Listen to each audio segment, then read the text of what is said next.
मंडळी, तुमचं घर असू द्या, बंगला असू द्या, फ्लॅट असू द्या, इमारत असू द्या, कुठल्याही प्रकारची वास्तू असू द्या, पण त्या वास्तूचा जो मुख्य दरवाजा आहे तो नेहमी मोकळा असावा. जर त्या मुख्य दरवाजाच्या समोर कोणत्याही प्रकारचा अडथळा निर्माण झाला, ज्याला वेध म्हटलं जातं, असा द्वारवेध निर्माण झाला, तर मात्र अनेक प्रकारच्या अडचणींना त्या घरात राहणाऱ्या लोकांना सामोरं जावं लागतं, असं वास्तुशास्त्र सांगतं. दारासमोर कोणत्या गोष्टी असल्याने मोठा वास्तुदोष निर्माण होतो आणि त्यावर उपाय काय करायचा, हेच आपण आजच्या व्हिडिओत बघणार आहोत. तर तुमच्या लक्षात आलं असेल की द्वारवेध म्हणजे काय. तुमची जी वास्तू आहे त्या वास्तूचा जो मुख्य दरवाजा आहे त्याच्या समोर कोणत्याही प्रकारचा अडथळा असेल तर त्याला द्वारवेध म्हटलं जातं आणि हा द्वारवेध जो आहे तो मोठा वास्तुदोष मानला जातो. प्राचीन वास्तू मार्गदर्शक ग्रंथात याबाबत सविस्तर मार्गदर्शन केलंय. मग आता द्वारवेध निर्माण करणाऱ्या गोष्टी कोणत्या? जर तुमच्या मुख्य दारासमोर, प्रवेशद्वारासमोर उघडं गटार असेल, नाला असेल, सतत चिखल साठत असेल किंवा सतत पाणी साठत असेल, त्याचबरोबर तुमच्या दाराच्या एकदम समोर विहीर असेल, एखादा खांब आला असेल आडवा, एकदम एखादं झाड आलं असेल तुमच्या दारासमोर, देऊळ असेल, गॅरेज असेल, हातगाडी असेल किंवा घराचा टोकदार कोपरा, या गोष्टी जर तुमच्या घराच्या दारासमोर येत असतील तर त्याला द्वारवेध निर्माण झाला असं म्हणतात. आणि या द्वारवेधामुळे काय होऊ शकतं बरं? तर मत्स्य पुराणात या संदर्भात सांगण्यात आले. तर कोणत्या गोष्टीमुळे द्वारवेध निर्माण होतो त्यानुसार त्याचा परिणाम मिळतो. म्हणजे वृक्षामुळे जर द्वारवेध निर्माण झाला, अर्थात तुमच्या घराच्या एकदम समोरच्या बाजूला तुमचं जे घराचं मुख्य दार आहे, प्रवेशद्वार आहे, त्याच्या समोरच्या बाजूला जर एखादं झाड असेल आणि वृक्षामुळे जर तो द्वारवेध निर्माण झाला असेल तर घरातल्या लोकांमध्ये द्वेष वाढतो. सतत चिखल साठत असेल तर घरात शोक निर्माण होतो, म्हणजेच दुःखद घटना घडू लागतात. विहीर असेल एकदम घराच्या समोर तर कर्त्या पुरुषाला अडचणी येतात. जर एखादा खांब असेल तर त्या खांबामुळे घरातल्या स्त्रियांना त्रास होऊ शकतो. जर घराच्या मुख्य प्रवेशद्वारासमोरच एकदम एखादं देऊळ असेल तर त्यामुळे सुद्धा अनेक अडचणी निर्माण होतात. आता द्वारवेधामुळे नक्की कोणत्या प्रकारचे अडथळे निर्माण होऊ शकतात? तर विकासात अडथळे येतात, घरातल्यांची प्रगती खुंटते, आर्थिक उन्नतीमध्ये अडथळे निर्माण होतात, व्यापार किंवा उद्योग असेल तुमचा काही तर तो वृद्धिंगत होत नाही, वाढत नाही, तुमच्या घरात काही कार्य ठरतंय तर त्याच्यात अचानक अडथळे येतात, घरातल्या मुलांच्या शिक्षणात अडथळे येणं, प्रमोशनमध्ये अडचणी, अशा प्रकारे कार्यविघ्न निर्माण होतं. आणि एकंदरीतच द्वारवेधामुळे अनेक अडचणींना घरातली लोक सामोरी जातात. आता तुम्ही म्हणाल, तुम्ही समस्या तर सांगितली पण उपाय सुद्धा सांगा.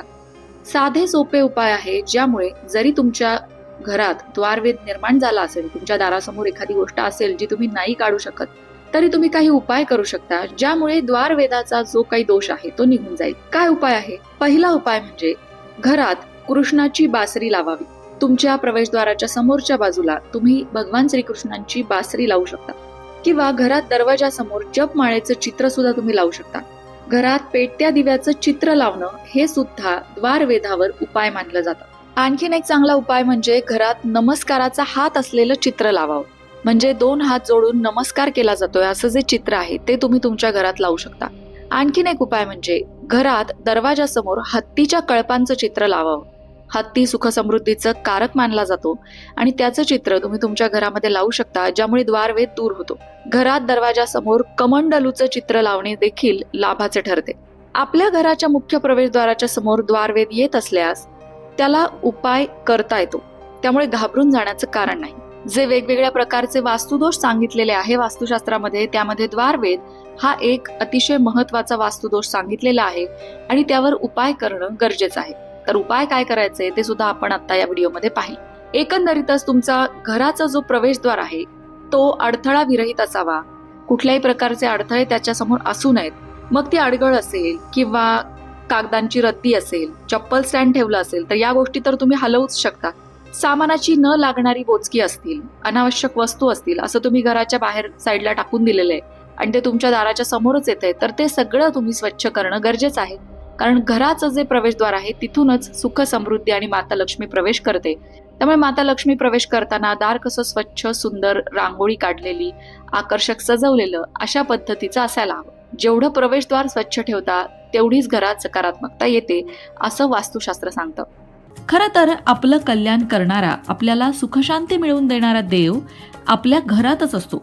पण आपण मात्र काखेत कळसा आणि गावाला वळसा या म्हणीप्रमाणे आपला देव इतरत्र शोधत असतो. आणि हा देव म्हणजे वास्तुपुरुष. प्रत्येक घरात हा देव वसतच असतो, परंतु त्याला सदैव प्रसन्न करून घेण्यासाठी घरातलं वातावरण मंगलमय, पवित्र आणि आनंदी ठेवून शांतता राखली पाहिजे. घरात कोणावरही अत्याचार, अन्याय होता कामा नये. कोणाचीही छळवणूक, कचकच असं काहीही होता कामा नये आणि अपवित्र गोष्टी सुद्धा घरात घडणार नाही याची काळजी घेतली पाहिजे. रोज सकाळी झोपेतून उठल्यावर आणि झोपण्यापूर्वी बिछाण्यातच बसून दोन्ही हात जोडून श्रद्धापूर्वक श्री वास्तुपुरुषाय नमः असं म्हणून वंदन केलं पाहिजे. रोज नैवेद्य दाखवून दर गुरुवारी आणि अमावस्येला धूप जाळला पाहिजे. घरात देवाचे जेवढे काही फोटो प्रतिमा असतील त्या सगळ्यांना सुगंधी पुष्पमाला घालाव्या. रोज तिने सांजेला रामरक्षा, भीमरूपी अशी स्तोत्र मोठ्या आवाजात म्हणावी.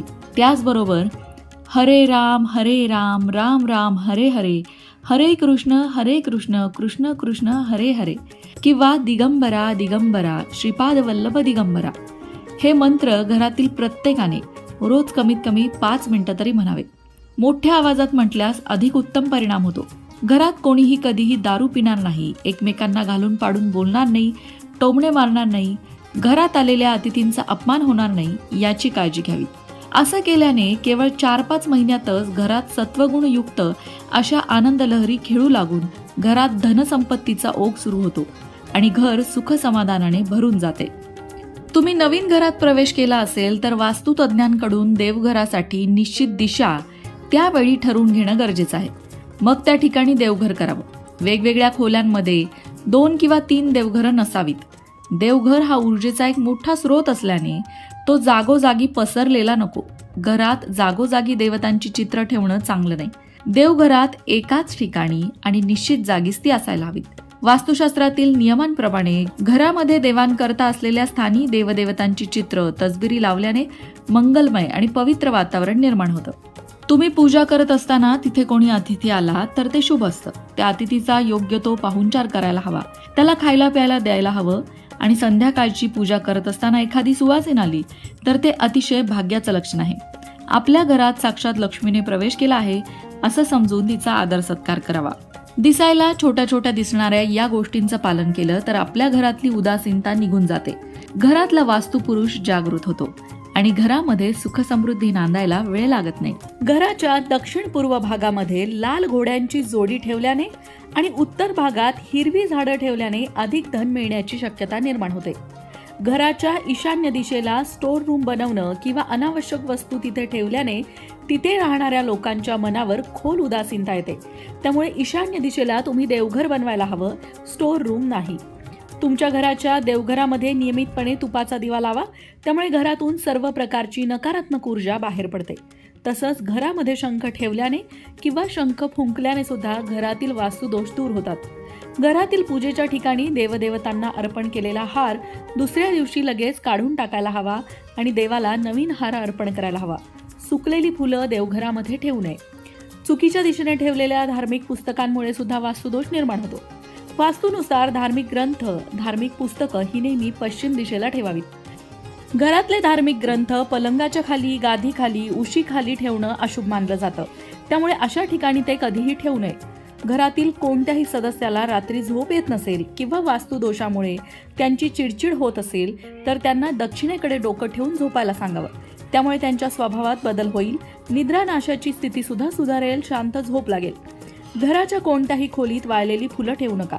जर लहान पुष्पगुच्छात ठेवलेली फुलं कोमेजली असतील तर ती काढून नवीन फुलं त्यामध्ये ठेवा, पण वाळलेली फुलं घरात ठेवू नका. सकाळी सकाळी खिडक्या आणि दारं उघडे ठेवा, जेणेकरून ताजी हवा घरात येईल, सूर्यप्रकाश घरात येईल. असं केल्यामुळे घरात सकारात्मक ऊर्जा पसरते आणि कुठल्याही प्रकारचा वास्तुदोष असेल तर तो निघून जातो. संध्याकाळच्या वेळी देवाजवळ दिवा लावा, तुळशीजवळ दिवा लावा. त्याचबरोबर घरामध्ये कापूरही नक्की जाळा. संध्याकाळच्या वेळी घरात कापूर जाळल्यामुळे घरात प्रसन्नता पसरते. त्याचबरोबर माता लक्ष्मीचंही आगमन होतं. वास्तुदोषाचं एक प्रमुख कारण असतं घरामध्ये भंगार, तुटके फुटके भांडे, वापरात नसलेल्या वस्तू ठेवणं.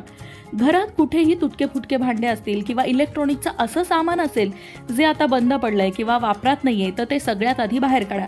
त्यामुळे घरात नकारात्मक ऊर्जा पसरते. असं सामान घरात चुकूनही ठेवू नका. घरात कुठेही जाळं लागलं असेल तर ते सुद्धा काढून स्वच्छ करा. घर जेवढं स्वच्छ आणि सुंदर असेल तेवढी घरामध्ये सकारात्मक ऊर्जा जास्त असते आणि वास्तुदोष घरातनं निघून जातो. अशाच प्रकारच्या माहितीपूर्ण व्हिडिओंसाठी लोकमत भक्ती चॅनलला सबस्क्राईब करा आणि बेल आयकॉनवर सुद्धा क्लिक करा, म्हणजे आमच्या नवनवीन व्हिडिओंचं नोटिफिकेशन तुम्हाला मिळत राहील. तसंच योग्य आध्यात्मिक मार्गदर्शनासाठी लोकमत भक्तीच्या फेसबुक पेजला फॉलो करायला विसरू नका.